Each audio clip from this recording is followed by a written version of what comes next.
The auctioneer's voice rang through the dusty main street of Fort Stockton, Texas, announcing lots like cattle at a livestock sale. And Julia Fletcher stood trembling on the wooden platform in her worn black mourning dress, unable to believe this was happening just 3 weeks after they had buried Thomas in the hard earth behind the Methodist church. The September sun beat down mercilessly on the crowd gathered in front of the general store, faces she had known for 2 years turning away from her desperate gaze as Thomas's father, Gerald Fletcher, stood beside the auctioneer with his arms crossed and his weathered face set hard as granite. His wife, Martha, stood behind him, her thin lips pressed together in satisfaction, refusing to meet Julia's eyes even as tears streamed down the younger woman's face. She is young and healthy, good for cooking and cleaning, and comes with all her belongings, the auctioneer continued, gesturing toward the small trunk at Julia's feet that contained everything she owned in this world. We will start the bidding at $50. Julia's legs nearly gave out beneath her. $50. The price of a good horse. This could not be real. Thomas had been dead less than a month, thrown from a spooked stallion that crushed his skull against the corral fence, and now his parents were selling her like property to pay off debts they claimed he owed them for the privilege of marrying into their family. "This is illegal," she had cried when they first told her their plan. "I am a free woman. You cannot sell me." "You are a widow with no family and no money," Martha had said coldly. "We took you in when Thomas brought you here from Austin, fed you, clothed you, gave you a home. He borrowed against his inheritance to court you, and now he is gone. Someone must pay those debts. If you refuse, we will tell the sheriff you stole from us, and you will go to prison. At least this way you will have a roof over your head." Julia had no way to fight them. Her parents were dead, she had no siblings, and Thomas had been her whole world. At 21 years old, she stood alone in a town where the Fletchers held power and influence, where their word would be believed over hers. The crowd shifted uncomfortably. A few men called out low bids, their voices hesitant, as if they were not quite sure this was legal, but unwilling to challenge Gerald Fletcher publicly. $60. $70. The amounts crept upward slowly. Julia closed her eyes, praying for God to strike her dead where she stood, rather than endure this humiliation. Thomas had been kind and gentle, had promised her a good life when they married 3 years ago.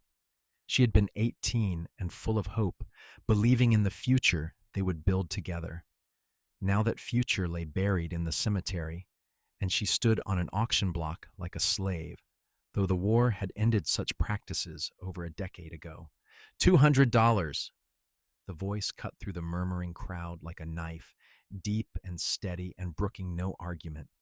Julia's eyes snapped open to see the crowd parting for a tall man on horseback, his broad-brimmed hat shadowing his face as he urged his paint horse forward.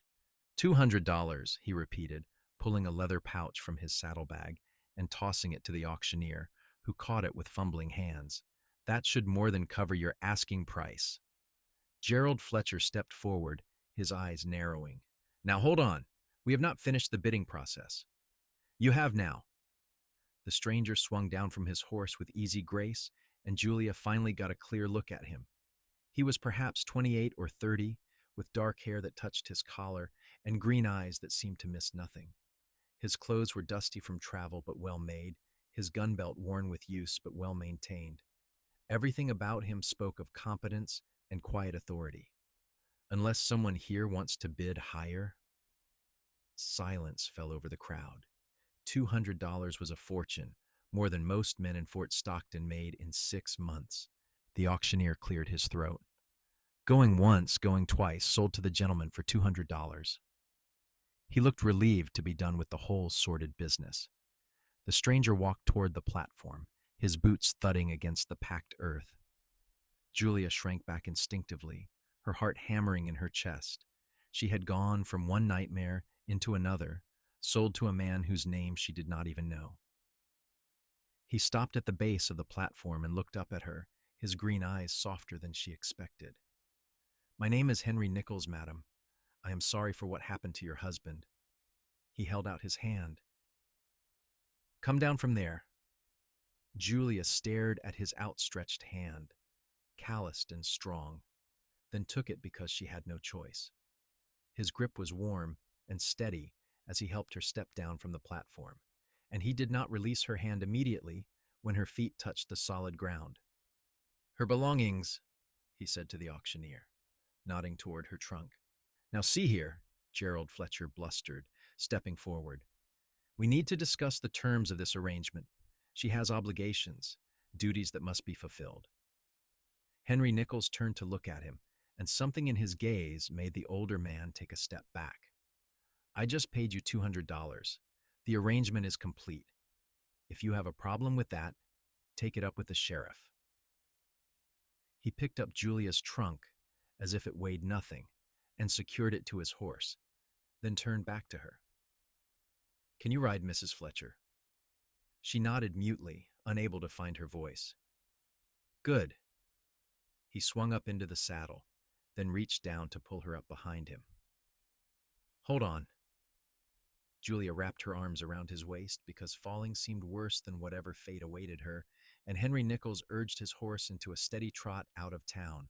The crowd parted silently, and Julia caught one last glimpse of Martha Fletcher's pinched face before they turned the corner and Fort Stockton fell away behind them. They rode in silence for over an hour, heading west into the open country, where mesquite and scrub brush dotted the landscape.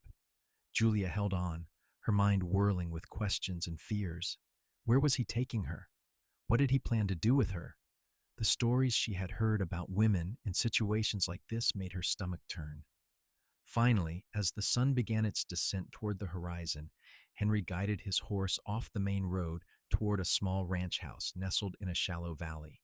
It was modest but well maintained, with a barn, a corral holding several horses, and a vegetable garden surrounded by a split rail fence. Chickens scratched in the yard, and a milk cow lowed from the barn. Henry dismounted and reached up to help Julia down. Her legs were shaky from the long ride, and she stumbled slightly. He steadied her with a hand on her elbow, then let go and stepped back, giving her space. This is my place, he said, his voice calm.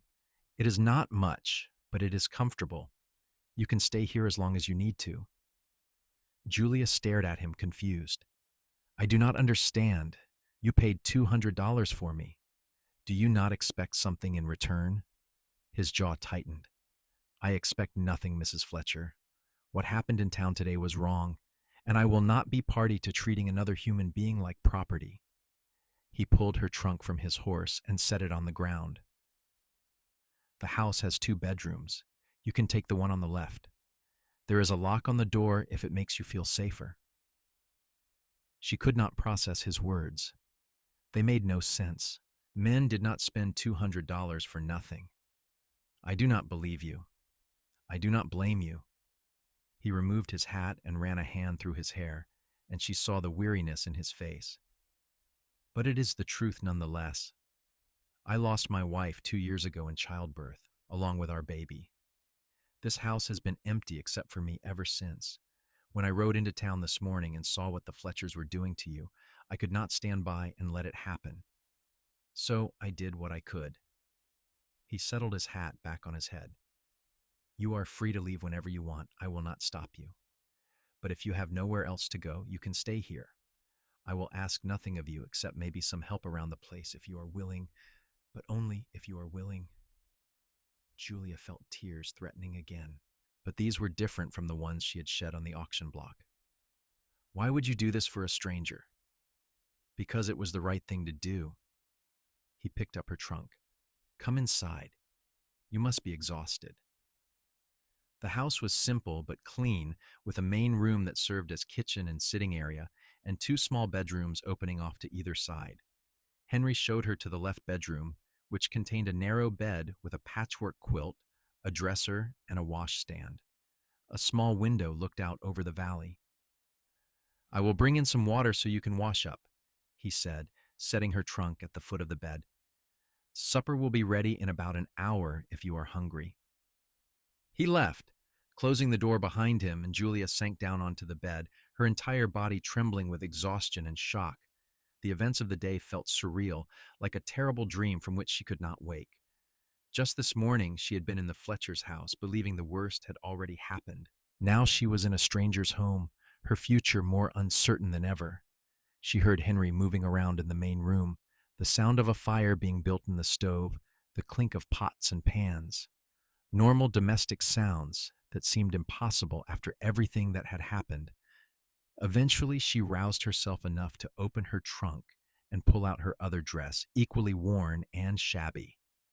Everything she owned could fit in this single trunk, including the small bundle of letters Thomas had written her during their courtship, and the simple gold band she had removed from her finger after his death, unable to bear wearing it while his parents counted the days until they could be rid of her. A knock on the door made her jump. "Mrs. Fletcher, I left a basin of water outside the door for you." "Thank you," she called out, her voice hoarse.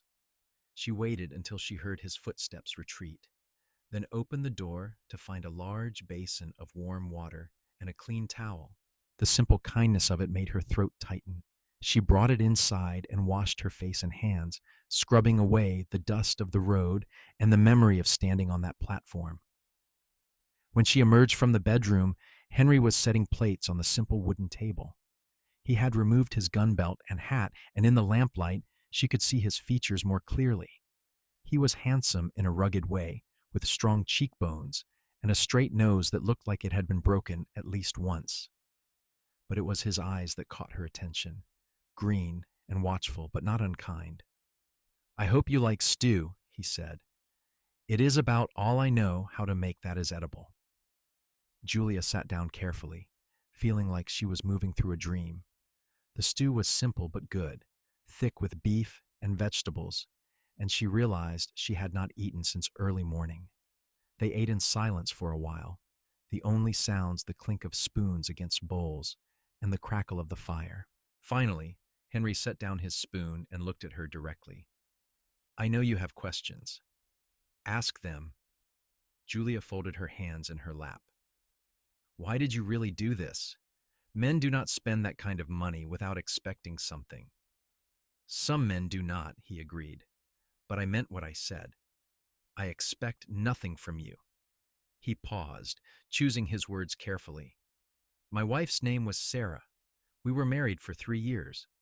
When she died, I wanted to die too. This whole place felt like a tomb, filled with memories of what I had lost. For a long time, I just went through the motions of living without really being alive." He looked down at his hands. "This morning, I rode into Fort Stockton to buy supplies. I needed nails and flour and some other things. Instead, I found a crowd gathered in the street and a young woman on an auction block, looking like her whole world had ended. I saw her face, and I saw Sarah's face the day I told her I loved her, full of hope and trust. And I thought about how Sarah would feel if she knew I had stood by and done nothing while another human being was sold like livestock." Julia's eyes burned with unshed tears. "I do not know how to thank you." "You do not need to thank me. You need to rest and recover and figure out what you want to do next." He stood and began clearing the dishes. "Stay as long as you need. There is no rush." Over the following days, Julia slowly began to believe that Henry Nichols meant what he said. He rose early each morning to tend the animals and work on repairs around the ranch, and he never asked her for anything. She had the run of the house, and he was unfailingly polite, always knocking before entering a room she was in, always giving her space and privacy. But Julia could not simply sit idle. It went against everything she had been raised to believe. On the third morning, she rose early and made breakfast before Henry came in from the barn. Sitkin. She saw the surprise on his face when he entered to find eggs and bacon and fresh biscuits waiting, but he simply thanked her and sat down to eat. She began taking over the cooking and the household tasks, partly because it gave her something to do, and partly because she needed to feel useful. Henry never asked her to do these things, but he accepted her help with quiet gratitude. They fell into an easy routine, orbiting around each other like two planets in the same solar system, close but never quite touching. Julia found herself watching him when he did not know she was looking. He was patient with the animals, gentle with the horses and meticulous in his work. He spoke little, but when he did, his words were thoughtful and sincere. Sometimes she caught him looking out toward the small plot behind the house where two wooden crosses stood, and she knew he was thinking of his wife and child. One evening, about 2 weeks after she arrived, Julia was washing dishes when Henry came in from outside, his face troubled. "What is wrong?" she asked. "One of the mares is having trouble foaling. I need to help her, but it is going to be a long night." He hesitated. "I do not suppose you know anything about birthing horses." "I helped my father with the animals when I was young," Julia said, "before he died. I could use an extra pair of hands if you are willing." They spent the next several hours in the barn, working together to help the struggling mare. The foal was positioned wrong, and Henry had to reach in and turn it, his face tense with concentration, while Julia held the lantern and murmured soothing words to the frightened horse. Finally, just after midnight, the foal slipped free, wet and gangly and perfect. Julia laughed with relief and delight as the baby horse struggled to its feet on wobbly legs, and when she looked up, she found Henry watching her with an expression she could not quite read. "Thank you," he said softly. "I could not have done that without you." "Yes, you could have," she replied, but she felt warmed by the praise nonetheless. They walked back to the house together, both exhausted and splattered with mud and worse.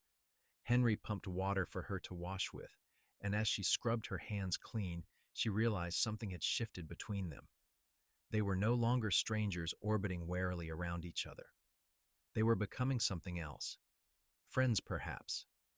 The thought both comforted and frightened her.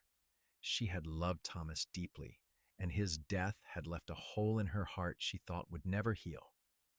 Feeling anything for another man seemed like a betrayal, even though her rational mind knew Thomas was gone and would want her to find happiness again.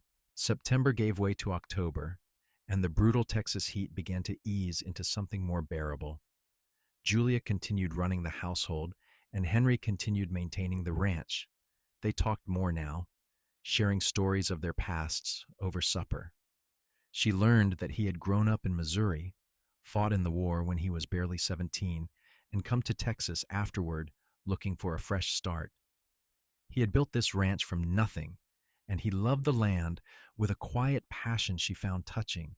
He learned that she had been raised in Austin by schoolteacher parents who died of fever when she was 17, leaving her alone and struggling until Thomas Fletcher came into her life. She had loved Thomas, but she admitted that she had also been grateful for the security marriage offered. His death had shattered that security and left her vulnerable to his parents' machinations. "They were not always cruel," she said one evening. "When Thomas first brought me to Fort Stockton, they seemed pleased, but I think they blamed me when he spent money on me, on us. And after he died, all that resentment came pouring out." "They had no right to do what they did," Henry said firmly, "no matter what they thought Thomas owed them. I know that now. But at the time, I felt so powerless." She looked at him across the table. "You gave me back my power when you bought my freedom. I will never forget that." "You do not owe me anything, Julia." It was the first time he had used her given name, and the sound of it in his deep voice sent an unexpected flutter through her chest. "I know," she said quietly, "but I am grateful nonetheless." As October deepened, Julia realized she no longer thought about leaving. The ranch had become home in a way the Fletcher's house never had. She loved the morning routine of feeding the chickens and collecting eggs, the satisfaction of kneading bread dough, the peaceful evenings watching the sun set over the valley. And she loved the quiet companionship she shared with Henry, the way they could work side by side without needing to fill the silence with empty chatter. She began to notice other things too. The way her heart lifted when she heard his footsteps on the porch, the way she found excuses to brush against him when passing in the small kitchen, the way she watched his hands as he worked, strong and capable and surprisingly gentle. It terrified her. She had not meant to develop feelings for him. She had told herself she was simply grateful that what she felt was nothing more than friendship and appreciation. But her treacherous heart knew the difference between gratitude and something deeper, something that made her breath catch when he smiled at her, and her skin tingle when their fingers accidentally touched. Henry seemed to be struggling with something as well. She caught him watching her sometimes with an expression that made her pulse race, but he always looked away when their eyes met. He never crossed the invisible boundary they had established, never presumed on the situation, but the tension between them grew thicker with each passing day. The breaking point came on a cool evening in late October. Julia was in the garden harvesting the last of the vegetables before the first frost came, and Henry was mending a section of fence nearby. The sun was setting in a blaze of orange and gold, painting the whole valley in warm light. Julia.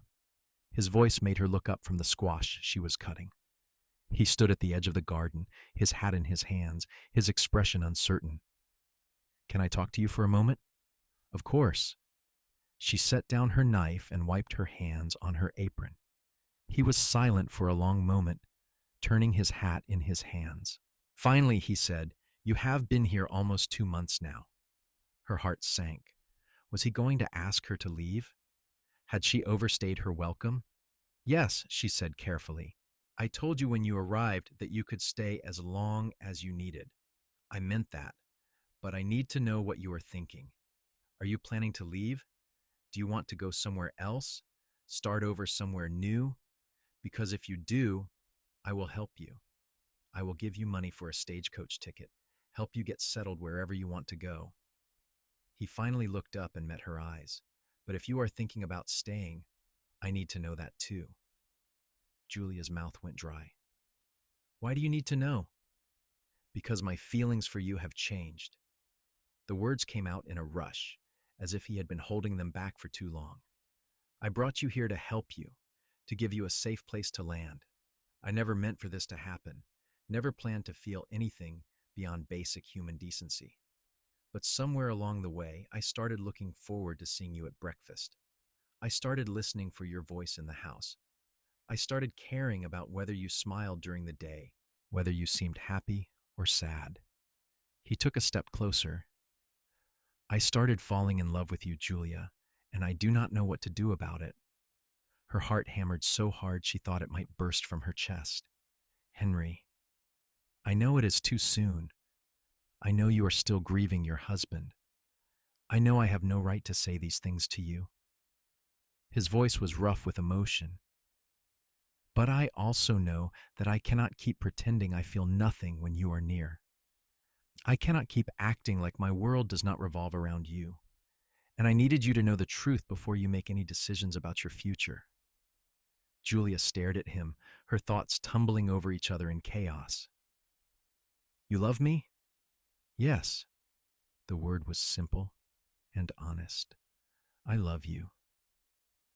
And I know you might not feel the same way, might never feel the same way. But I had to tell you. You deserve to know." She should have been shocked. She should have needed time to process this revelation. But instead, she felt a sense of rightness settle over her like a warm blanket. "I loved Thomas," she said slowly. "I loved him truly. And when he died, I thought my heart was broken beyond repair." Henry's face fell, and he started to turn away. "I understand." "Wait!" She reached out and caught his hand, stopping him. "I loved Thomas, but Thomas is gone. And over these past 2 months, you have shown me more kindness and respect than I ever knew was possible. You have given me my freedom and my dignity. You have never asked for anything in return. You have been patient and gentle and good." She squeezed his hand, feeling his warmth seep into her cold fingers. "And somewhere along the way, I started falling in love with you too." Hope flared in his green eyes. "Julia, I am still grieving," she admitted. "Part of me probably always will. But grief and love are not opposites, Henry. I can mourn what I lost while still embracing what I have found." She stepped closer, closing the distance between them.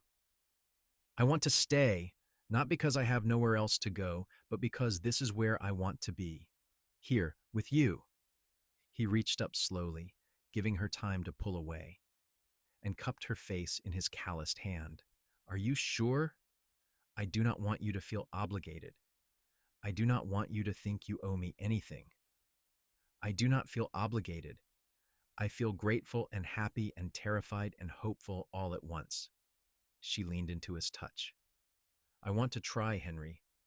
I want to see where this leads, if you will be patient with me. I will be patient for as long as you need. He leaned down and pressed his forehead against hers, and they stood like that for a long moment, breathing the same air, learning the closeness of each other. I promise I will do everything in my power to make you happy. You already make me happy, she whispered. He kissed her then, soft and careful, as if she were something precious that might break. Julia's eyes fluttered closed, and she let herself sink into the feeling, into the tenderness and promise of it. It was different from kissing Thomas, but that was all right. This was Henry, and she was falling in love with him for who he was, not as a replacement for what she had lost. When they finally pulled apart, both breathing unsteadily, Henry smiled at her with such warmth that she felt it down to her toes. We should probably go inside before it gets full dark. Probably. But neither of them moved immediately, content to simply stand there in the fading light, hands clasped, savoring the new understanding between them. That night, Julia lay in her bed with a smile on her face, listening to the familiar sounds of the house settling and Henry moving around in his room across the hall. Everything had changed, but it felt right in a way she had not expected. She was not betraying Thomas's memory by moving forward with her life. She was honoring it by choosing to live fully rather than simply exist in grief. The next morning, she woke to find wildflowers on the kitchen table, a small bouquet of late-blooming asters in every shade of purple and blue. Henry was already outside working, but the message was clear. He was courting her properly, giving her the romance and attention she deserved. Over the following weeks, their relationship deepened and blossomed. Henry was patient and respectful, never pushing her for more than she was ready to give. They held hands while walking around the property. They stole kisses in the barn when they thought no one was looking, even though there was no one around for miles. They talked late into the evening about their hopes and dreams for the future. Henry shared his plans to expand the ranch, maybe buy more cattle, and hire a hand or two to help with the work. Julia talked about wanting to plant a bigger garden come spring, maybe sell vegetables and preserves in town to earn a little extra money. They dreamed together, building a vision of what their life could be. But there were difficult moments too. Sometimes Julia would wake in the night, her heart aching for Thomas, and she would cry silently into her pillow.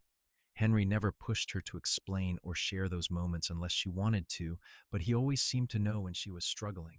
He would find small ways to show he cared, making her favorite meals or suggesting they ride out to a pretty spot in the valley to watch the sunset. In mid-November, Henry suggested they should go into Fort Stockton for supplies. Julia's stomach clenched at the thought of returning to the town where she had been humiliated, but she knew they could not avoid it forever. I will be with you the whole time, Henry promised. No one will bother you. They made the trip on a crisp Saturday morning, arriving in town just as the stores were opening. Julia kept her head high as they walked down the main street, Henry's steady presence at her side giving her courage. People stared, whispers following in their wake, but no one approached them. They were loading supplies into the wagon when Gerald Fletcher appeared, his face red with anger. You have a lot of nerve showing your face here, he snarled at Julia. Henry stepped between them, his hand resting casually on his gun belt. Is there a problem, Mr. Fletcher? That woman is a thief and a liar. She owes us money. No, she does not. Henry's voice was calm, but carried an edge of steel. I paid you $200, which was far more than any supposed debt your son might have owed. If you continue to harass her, I will take this matter up with the sheriff and possibly a judge. I am sure they would be very interested to hear about your illegal auction. Gerald Fletcher's face went even redder, but he backed down, muttering under his breath as he stalked away. Julia was shaking by the time they climbed into the wagon. Henry took her hand and squeezed it gently. "You all right?" "I think so." She took a deep breath. "Thank you for standing up for me." "Always," he said simply, and she believed him. As they drove out of town, Julia realized she felt lighter somehow. Facing the Fletchers had been difficult, but it had also shown her that they no longer had power over her. She had built a new life, found new happiness, and nothing they said or did could take that away. December brought cooler weather and preparations for winter. Henry spent long days cutting firewood and making sure all the outbuildings were secure against potential storms. Julia preserved the last of the vegetables and made sure they had plenty of supplies laid in. They worked together seamlessly, anticipating each other's needs and supporting each other's efforts. One evening, as they sat before the fire after supper, Henry reached over and took Julia's hand. "I want to ask you something, but I do not want you to feel pressured. If you need more time, just say so." Julia's heart began to race. "What is it?" He slid off the chair and knelt beside her, pulling a small box from his pocket. "Julia Fletcher, I love you more than I thought it was possible to love another person. You have brought light and joy back into my life. You have made this house a home again, and I want to spend the rest of my life making you as happy as you have made me." He opened the box to reveal a simple gold band. "Will you marry me?" Tears spilled down Julia's cheeks, but they were tears of joy this time. "Yes," she whispered. "Yes, Henry, I will marry you." He slipped the ring onto her finger, and she pulled him up to kiss him, pouring all her love and gratitude and hope into that kiss. When they finally broke apart, both were crying and laughing at the same time. "When?" she asked breathlessly. "Whenever you are ready. Tomorrow, next week, next year. I will wait as long as you need." Julia thought about it. She had already mourned Thomas, had already worked through much of her grief. She had given herself permission to love again, to move forward. Waiting longer would not change how she felt. "Christmas," she said. "Let's get married on Christmas Day." Henry's smile could have lit up the entire valley. "Christmas it is." They made plans over the following weeks, deciding to have a simple ceremony in the small church in Fort Stockton with just the preacher and maybe a witness or two. Julia sewed herself a new dress, pale blue wool that brought out her eyes, and Henry bought a new suit and had his boots polished. Neither of them cared about having a fancy wedding. All that mattered was making their commitment to each other official. On Christmas morning, 1878, they rode into Fort Stockton dressed in their finest. The church was nearly empty, just a few parishioners who had come for Christmas services. The preacher, a kind elderly man named Reverend Thompson, agreed to marry them, and the church organist and her husband served as witnesses. Julia stood beside Henry at the altar, her hand clasped in his, and repeated her vows with a full heart. This time, she was not a desperate orphan looking for security. She was a woman who knew her own mind and her own heart, choosing to bind her life to a man who had shown her what true love and respect looked like. When Henry slipped the gold band onto her finger and repeated his own vows, his voice was steady and sure. "I promise to love you, honor you, and cherish you for all the days of my life. I promise to be your partner, your friend, and your protector. I promise to build a life with you, filled with joy and laughter and love. I now pronounce you husband and wife," Reverend Thompson said with a smile. "You may kiss your bride." Henry cupped Julia's face in his hands and kissed her tenderly, and she felt a sense of completeness settle over her. This was right. This was where she was meant to be. They celebrated with a quiet dinner back at the ranch, just the two of them, before settling in for their first night as husband and wife. Henry was gentle and patient, taking his time to make sure Julia felt safe and cherished. She had been nervous, but his tenderness melted away her fears, and she gave herself to him fully, without reservation. Afterward, they lay tangled together in the bed they now shared, and Julia traced lazy patterns on Henry's chest. "I never thought I could be this happy again," she murmured. He pressed a kiss to the top of her head. "I will do everything in my power to make sure you stay this happy." "I know you will." The winter passed peacefully. Julia reveled in her new role as Mrs. Nichols, as Henry's wife and partner. They worked together to keep the ranch running through the cold months, and they spent the long evenings curled up together by the fire, reading or talking or simply enjoying each other's company. When spring arrived, they planted the expanded garden Julia had dreamed of, working side by side to turn the soil and plant seeds. Henry hired a hand, a young man named Tom, who was good with horses, to help with the heavier ranch work. This gave Henry more time to spend with Julia, and they took long rides together through the valley, exploring the land and planning for the future. In May, Julia realized she was pregnant. She had suspected for a few weeks, but when Dr. Morrison confirmed it during a visit to Fort Stockton, joy flooded through her so intense it almost hurt. She waited until they were home to tell Henry. He was in the barn checking on the new foal, and she walked out to find him, her heart pounding with excitement. "Henry!" He looked up from examining the foal's legs, his face breaking into a smile when he saw her. "Everything all right?" "Everything is wonderful." She took his hand and placed it on her still, flat belly. "We are going to have a baby." For a moment, he just stared at her, his expression unreadable. Then his eyes filled with tears, and he pulled her into his arms, holding her so tightly she could barely breathe. "Are you sure?" "The doctor confirmed it today. The baby should come in late December or early January." Henry pulled back to look at her face, his own expression caught between joy and fear. "I am so happy, but I am also terrified. After what happened with Sarah." Julia cupped his face in her hands. "I know you are scared. I am scared too. But we will face this together, and whatever happens, we will get through it together." He nodded, taking a shaky breath. Together, the pregnancy progressed smoothly. Julia felt well and strong, and Dr. Morrison assured them everything looked healthy. Henry was attentive and protective, almost comically so, insisting she rest more and not lift anything heavy. Julia found his concern touching, even when it was a bit overbearing. As her belly grew, they prepared the second bedroom as a nursery, painting the walls a cheerful yellow and building a cradle from scratch. Henry carved tiny animals for the baby, his hands working the wood with infinite care. Julia sewed baby clothes and blankets, imagining the little one who would soon fill their home with new life.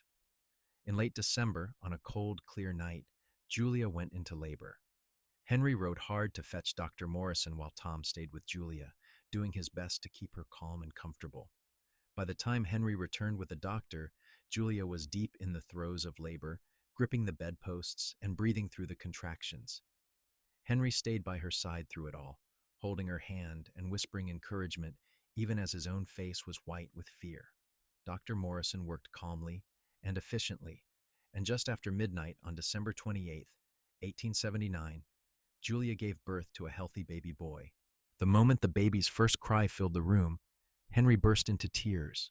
Dr. Morrison cleaned the baby and wrapped him in a soft blanket before placing him in Julia's arms.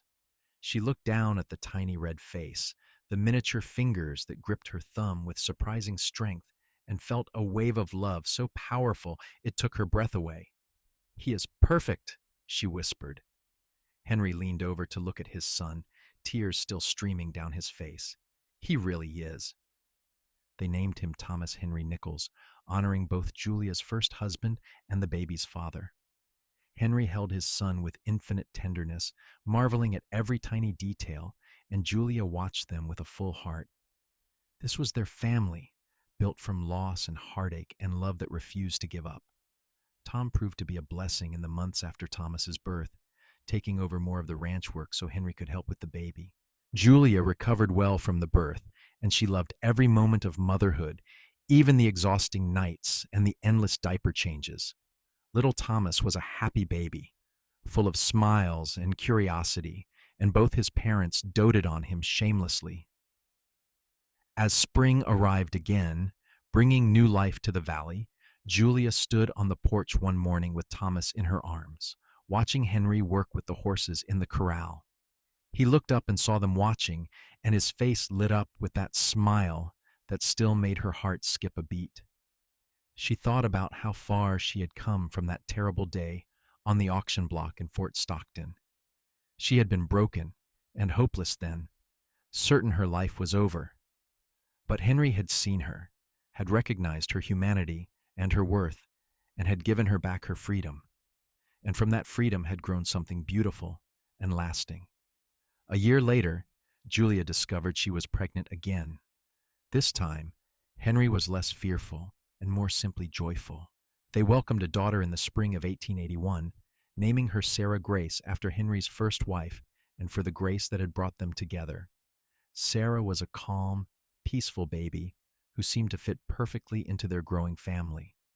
Tom eventually moved on to start his own ranch with his new wife, and Henry hired another hand named Pete to help with the work.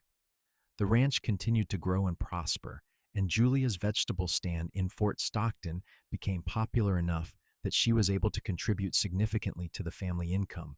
People in town gradually stopped gossiping about them.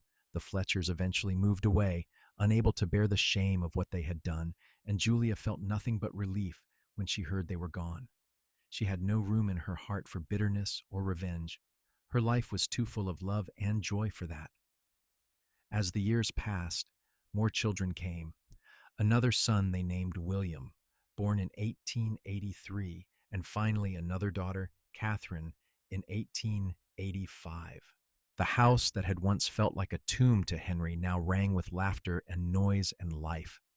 The crosses behind the house remained, a quiet memorial to the wife and child Henry had lost, but they were no longer a source of pain. They were simply a reminder that love endures, even through loss. On their 10th wedding anniversary, Henry and Julia sat on the porch after the children were in bed, watching the sun set over the valley they both loved. Julia leaned against Henry's shoulder, his arm warm around her waist. "Do you ever regret it?" she asked quietly. "Spending all that money on me that day?" Henry turned to look at her, his green eyes still as clear and honest as the day they met. "It was the best $200 I ever spent. You gave me back my life, Julia. You gave me a reason to live again. You gave me a family and a home filled with love. I would do it again in a heartbeat." She smiled and kissed him softly. "I love you, Henry Nichols." "I love you too, Julia Nichols. Today, tomorrow, and for all the days to come." As darkness fell over the valley, they remained on the porch, wrapped in each other's arms, grateful for the unexpected path that had brought them together, and the beautiful life they had built from the ashes of their separate griefs. The past would always be a part of them, but it no longer defined them. They had chosen to move forward, to embrace love when it was offered, to build something lasting and true. Inside the house, their children slept peacefully, safe and loved and full of dreams for their own futures. And outside, under the vast Texas sky, Henry and Julia held each other close, two souls who had found each other in the darkest of times and chosen to walk into the light together. Years continued to unfold with the steady rhythm of ranch life. Thomas grew into a strong, thoughtful boy who loved working with his father and the horses. He had Julia's dark hair and Henry's green eyes, and his gentle nature endeared him to everyone who met him. Sarah was quieter, preferring books to writing, and she would sit for hours in the garden reading while her mother tended the plants. William was the wild one, always getting into scrapes and adventures, keeping both parents on their toes. And little Catherine, the baby, was affectionate and sweet, trailing after her older siblings and insisting on helping with everything. Julia sometimes thought about how different her life might have been if Henry had not ridden into Fort Stockton that September day. She might have been sold to someone cruel, someone who would have treated her as property rather than a person. She might have run away and tried to make it on her own, struggling and desperate. She might have given up entirely. Instead, she had been given a second chance at love, at life, at happiness, and she had seized it with both hands. Henry, for his part, never stopped being grateful for Julia's presence in his life.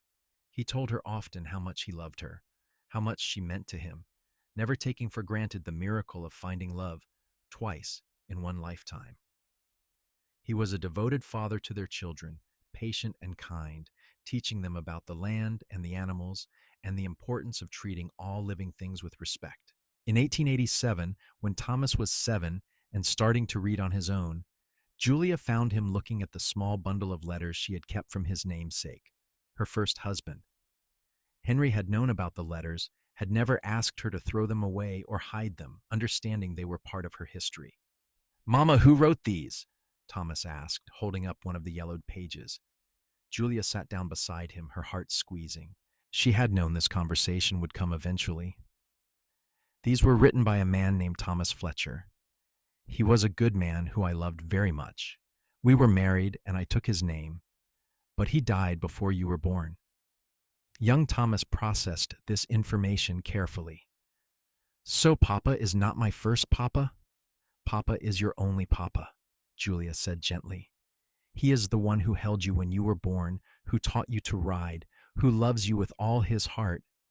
But you were named after Thomas Fletcher to honor his memory. He would have been happy to know there was a little boy with his name. Did you love him like you love Papa?" "I did. I loved him very much. But when he died, I was very sad and scared. And then Papa came and saved me. And I fell in love with him too. The heart is big enough to love more than one person, Thomas. You do not have to stop loving one person to love another." Her son thought about this seriously. "I am glad Papa saved you. Otherwise, I would not be here." Julia hugged him close. "I am glad too, sweetheart." That evening she told Henry about the conversation. He listened quietly, then said, "I am glad you kept those letters. They are part of who you are, part of your story. And our children should know their mother's story, the whole story, including the parts that were difficult. You are a remarkable man, Henry Nichols." He smiled and pulled her close. "I am just a man who loves his wife and wants her to be happy." In the summer of 1888, Fort Stockton held a big celebration for the founding of the town. Henry suggested they all go as a family, make a day of it. Julia was hesitant at first, old memories stirring, but she agreed. She was not the same frightened woman who had stood on that auction block 10 years ago. She was Mrs. Henry Nichols, a successful rancher's wife with 4 beautiful children and a life she had built with her own 2 hands. They drove into town in their wagon, the children excited and chattering about the games and treats they had been promised. As they walked through the crowded streets, people greeted them warmly. Julia had earned respect through her hard work and her kindness, and the shame of that long-ago day had faded into history. She saw the spot where the auction had taken place, now just an empty stretch of street in front of the general store. A shiver ran through her, but then Henry's hand found hers, warm and steady, and she squeezed back gratefully. "You all right?" he murmured. "I am fine, just remembering." "Bad memories?" "Not anymore. That day brought me to you, so it cannot be all bad." They spent the afternoon enjoying the festivities, watching their children play games, and eat sweet treats until Julia was sure they would all be sick. As the sun began to set, the town gathered for a community dance. Henry led Julia onto the makeshift dance floor and pulled her into his arms as the fiddler struck up a waltz. "Do you remember the first time we danced?" he asked as they swayed to the music. "We have never danced before," Julia said, confused. "Exactly. I am terrible at dancing, but I wanted to dance with my wife in the town where I first saw her." He spun her carefully, only stepping on her toes once. "I wanted to replace that bad memory with a good one." Julia felt tears sting her eyes. "How do you always know exactly what I need?" "Because I love you and I pay attention." They danced until the stars came out, surrounded by their neighbors and friends, their children playing nearby. And Julia thought about how healing happened not all at once, but in small moments like these, layered over the painful places until they became tender rather than raw, until they became part of the story rather than the defining chapter. The years continued to pass with their mixture of joys and challenges. There were hard winters when they worried about the cattle and dry summers when the garden struggled. William broke his arm falling out of a tree, and Sarah caught a fever that had them all worried for several days. But they weathered every storm together, their love and commitment to each other never wavering. In 1890, Thomas turned 10 and began taking on more responsibilities around the ranch. He was so like his father in temperament, steady and reliable, and Henry beamed with pride watching his son grow. Sarah discovered a talent for drawing and began filling sketchbooks with detailed pictures of the animals and landscape. William continued his wild ways, but showed a gift for working with difficult horses, and Catherine, at 5 years old, was learning to read and proudly sounded out words from her primer every evening. One night, after the children were all in bed, Julia and Henry sat together in their bedroom, the same room where they had spent their wedding night over a decade ago.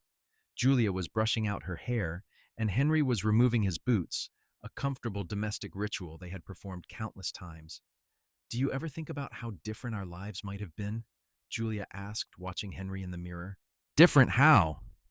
"If you had not come to Fort Stockton that day, if you had gone to a different town for supplies, or arrived an hour later, or decided not to get involved." Henry came to stand behind her, taking the brush from her hand and running it gently through her hair. "I think about it sometimes. But then I remind myself that I did go to Fort Stockton that day. I did arrive exactly when I did. I did get involved. Some things are meant to be, Julia. You and me, we were meant to find each other. Do you believe in fate? I believe in choices. I chose to help you. You chose to stay. We chose to love each other. And every day since then, we have continued choosing each other." He set down the brush and turned her to face him. "And I will keep choosing you every day for the rest of my life." She pulled him down for a kiss, deep and passionate and full of promise. "And I will keep choosing you." They made love that night with the tenderness and familiarity of long practice, knowing each other's bodies as well as they knew their own.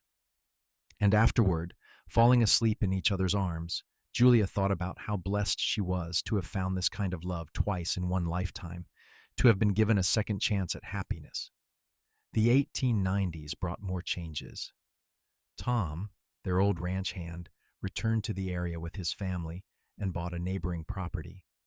It was good to have friends nearby, and their children played together often. The town of Fort Stockton continued to grow, becoming more prosperous and civilized. The rough edges of the frontier were slowly being smoothed away, though the wild beauty of the land remained.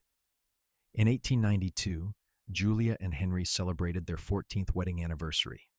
Thomas was 12, Sarah was 11, William was 9, and Catherine was 7. The children, with Tom's help, had planned a surprise party, decorating the house with wildflowers and baking a lopsided cake that was more enthusiasm than skill. Julia was touched beyond words by their efforts. "This is wonderful. Thank you all so much." "We wanted to do something special," Sarah said, "because you and Papa are special." That evening, after the children had finally gone to bed, despite being wound up from the party, Henry presented Julia with a gift. It was a leather-bound journal, the pages blank and waiting. "I thought you might like to write down your story," he said, "for our children and their children after them, so they know where they came from and what we survived to be together." Julia opened the journal, running her fingers over the smooth pages. "I do not know if I can write it all down." "You do not have to write it all at once. Just little pieces when you feel ready. The important parts, the parts you want them to remember." Over the following months, Julia did write in the journal, slowly and carefully documenting her life. She wrote about growing up in Austin, about meeting Thomas Fletcher, about the joy of their marriage and the devastation of his death.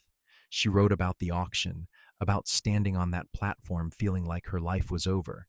And she wrote about Henry, about the cowboy who rode into town and bought her freedom and asked nothing in return.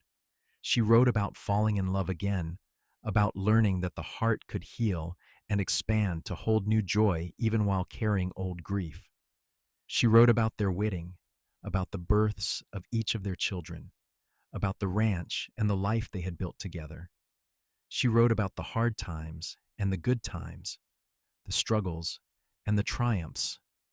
And she wrote about love, the many forms it took, the way it endured through loss and change and time. She wrote about how love had saved her, had given her back her life, had made her whole again. When she finally showed Henry what she had written, he read it with tears in his eyes. "This is beautiful, Julia. Our children will treasure this. It is our story, yours and mine, and I wanted them to know it." As their children grew into teenagers and then young adults, Julia and Henry watched with pride as they became their own people. Thomas apprenticed with a horse trainer in San Antonio for a while before returning to help run the family ranch. He fell in love with a local girl named Emily, and they were married in the same church where Julia and Henry had wed, creating a beautiful circle of continuity. Sarah, with her artistic talents, went to stay with relatives in Austin to study art more formally. She sent home beautiful sketches and paintings and eventually opened her own studio back in Fort Stockton, teaching drawing to local children and selling her landscape paintings to travelers passing through. William, true to form, joined up with a cattle drive for a few years, seeking adventure and excitement. He sent letters home full of wild tales, and Julia worried about him constantly until he finally settled down, marrying a rancher's daughter from El Paso and starting his own spread not far from Henry and Julia's property. Catherine, the baby of the family, became a teacher like Julia's parents had been. She had a gift for working with children and opened a small school in Fort Stockton, finally giving the town proper education beyond the informal lessons parents had been providing. As their children married and started families of their own, Henry and Julia became grandparents, a role they embraced with joy.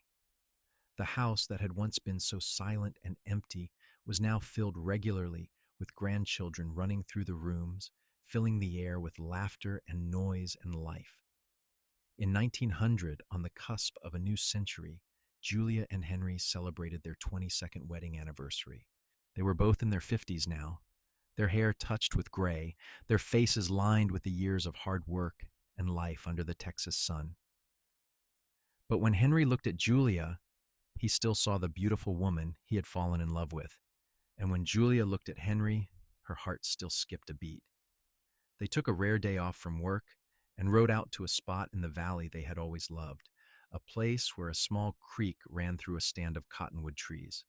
They spread a blanket and shared a picnic lunch, enjoying the peace and quiet. "Do you ever regret how we started?" Julia asked.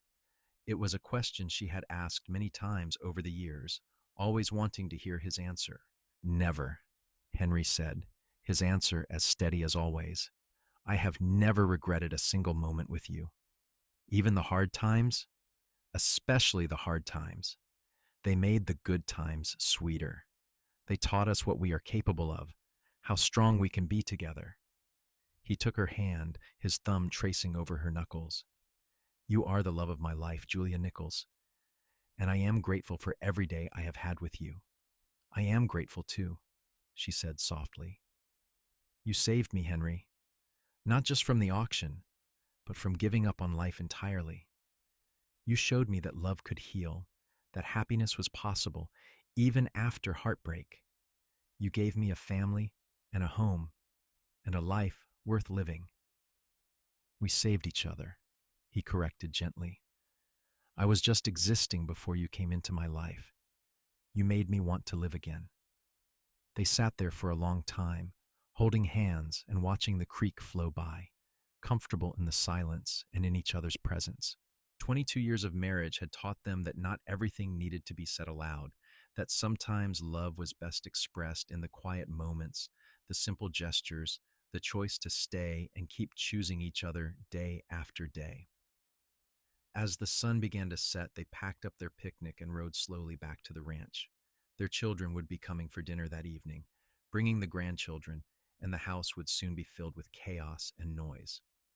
But for now, it was just the two of them, riding side by side through the land they loved, grateful for the life they had built and the love that sustained them.